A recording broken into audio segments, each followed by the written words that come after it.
Oh, hey! Another glutton for punishment, are you? A year-long, planless, feature-creeping and scratch-built project. What could go wrong?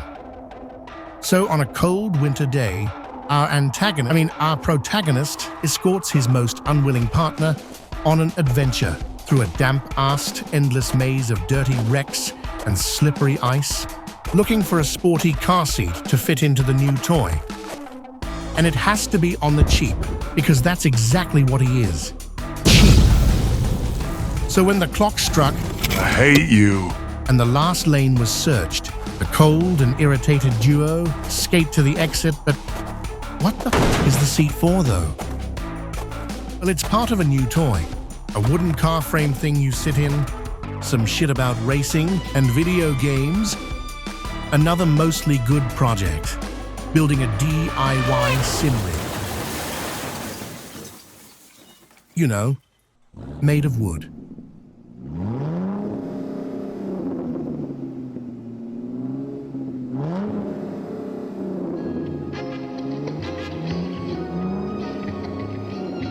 Deciding at long last to dip his toes into the dark depths of sim racing, our main man, Stupati Moron, jumps at the chance to go big with force feedback. So to save money, and because I guess he likes the struggle, the slug chose to build his own rig. So with one sheet of 4x8 plywood and 4 sizes of 2x boards, he sets to work. Slowly, with no plans and big ideas. Because, you know, there's no end to the upgrades most people want when they get sucked into sim racing. But with the fervent spasms of a new gear addict, Stupati races through the process of getting his rig playable for Christmas, while also trying to add in his loosely planned list of wanted adjustments. Weirdly, though it'd be the perfect time to say that his project turned to trash, it really sort of worked, looked mildly pleasing, and did most of what he wanted from it, barring the adjustable pedal platform and wheelbase angle. So really then, he did fail. A big steaming pile of half-cocked bull put in front of you like slop in a trough.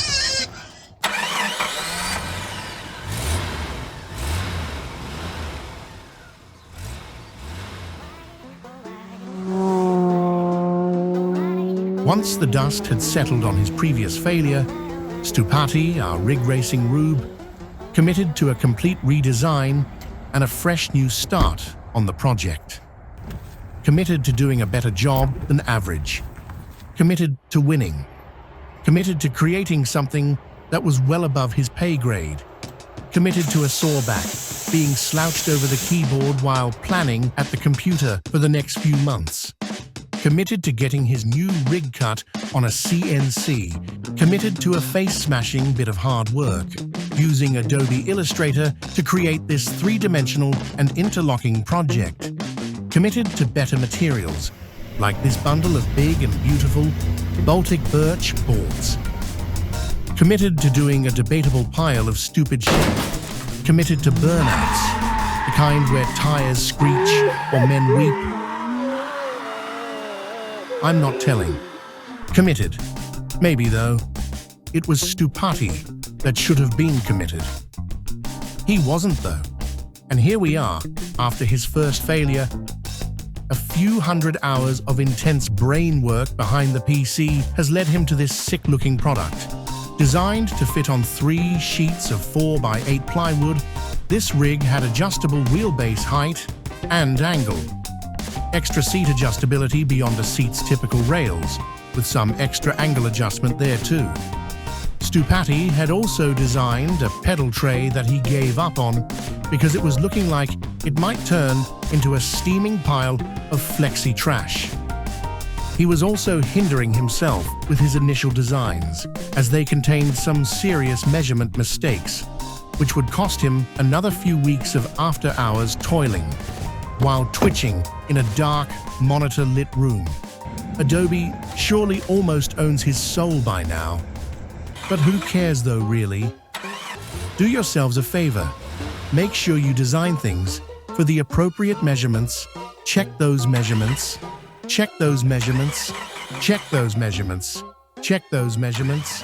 Check those measurements. Check those measurements. Check those measurements. Check those measurements. Check those measurements. Check those measurements. Back in the pits, Stupati Vemoron, the hero driving this project, gets straight to work. If straight to work means a couple of weeks' worth of a break because he's not smart enough to operate at that level for more than a few days at a time.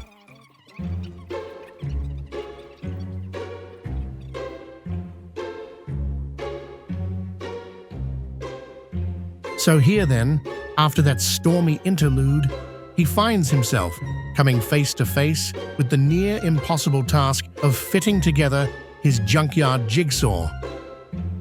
Had he known how much grit he'd have to spare sanding the damn thing to fit, he'd have designed it differently. Check your measurements, check your measurements. Don't you remember? Check your measurements. He didn't though, being Stupati and all.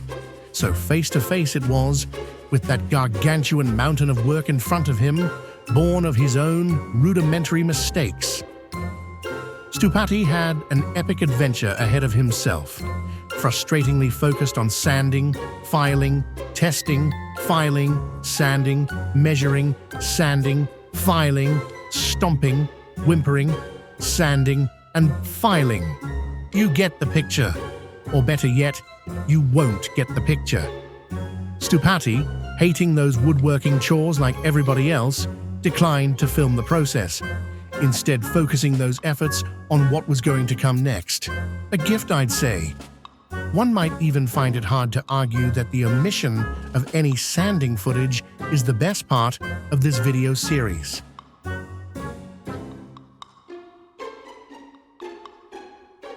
At long last, though, after all those hateful hours dealing with material removal, it fit tightly. You get that? Clamped to hell, but it fit. And thank goodness, there was some much-needed motivation by seeing it come together. A win, and not a moment too soon, as it's time to check out until the next video when the rig starts to take its final shape.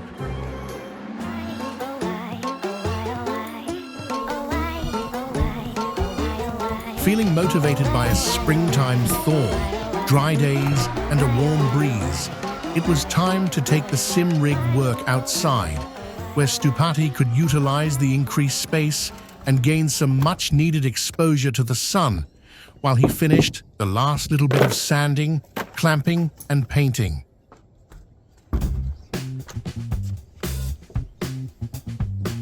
Squeeze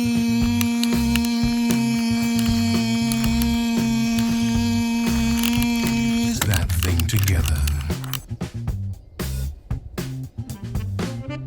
Anxious to try out his new airbrush, the same airbrush he's now left uncleaned and forgotten under the next winter's blanket of snow.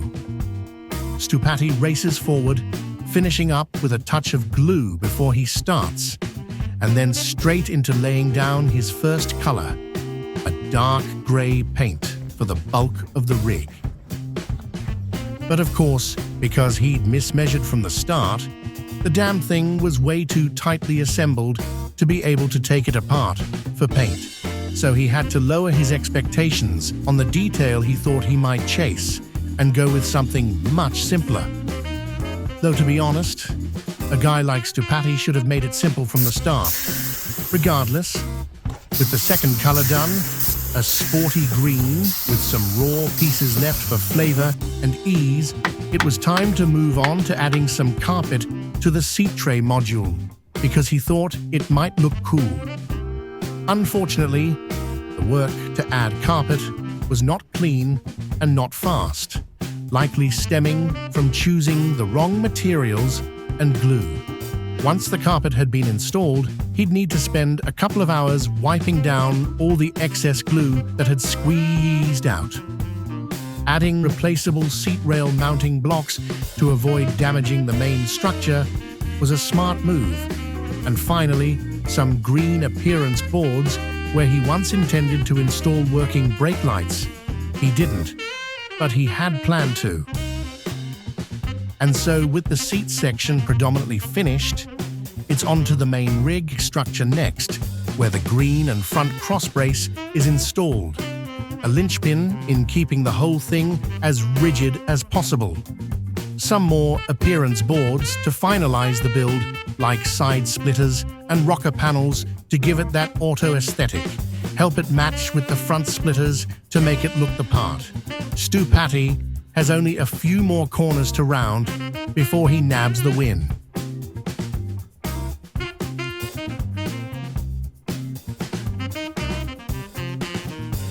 Then, onto retrofitting some LED strips for a little more appeal at first glance. It became obvious here that there should have been a prior pathway and plan for the lighting, so it was a small struggle, and not what had been imagined, but he's flooring it and hoping to finish quickly at this stage. Once the wheelbase had been installed, it became evident that some angle iron would need to be added to mitigate flex. Though it hadn't been planned, it ended up fitting perfectly, looking kind of cool and fixing the issue. It was the flex in the wheelbase module that led him to change his mind on the pedal tray design, simply because there would have been far too much pressure while braking to make the current plan work. A non-adjustable tray was made instead, which works just fine. Another feature beneath the wheelbase was an adjustable keyboard tray. Fuck it. Let's get past this narrative and have us a little drool on this masterpiece. This was never going to be very informative anyways.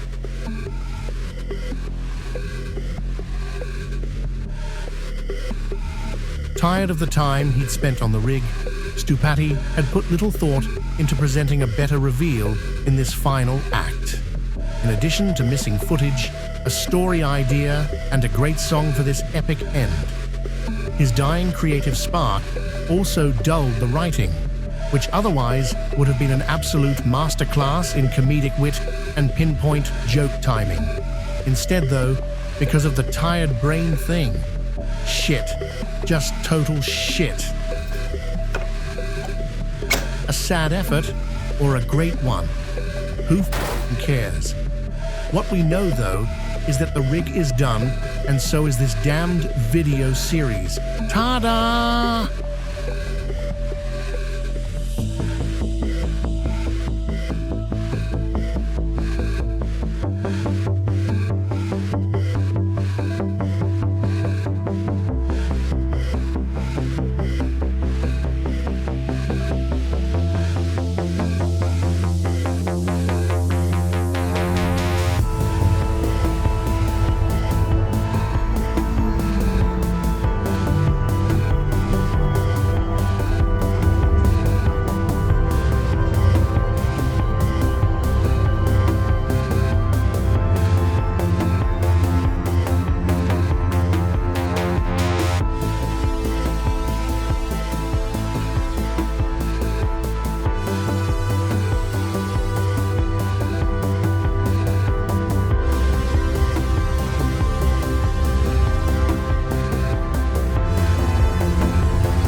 This lap is going to be epic.